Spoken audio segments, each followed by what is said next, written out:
చెప్పాను మనను.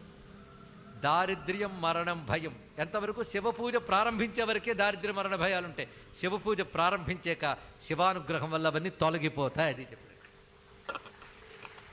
శివుడు ఎలా తొలగిస్తాడు? ఏ ప్రారంధం వల్ల ఇవి వచ్చాయో ఆ ప్రారంధాన్ని రెక్టిఫై చేస్తాడు ఆయన ఇక్కడ.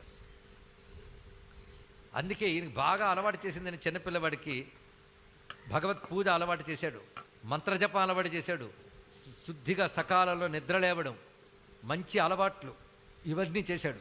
అంటే మీరు ప్రారంధంలో అకాల మృత్యు ఉన్న నీ ప్రవర్తన సక్రమంగా ఉంటే దాన్ని కూడా దాటవచ్చు. ఈ ఒక్క కథ ద్వారా ఎన్నో తెలుసుకోవాలండి. ఒక కథ ద్వారా ఋషులు ఎన్నో చెప్పదలుచుకున్నారు.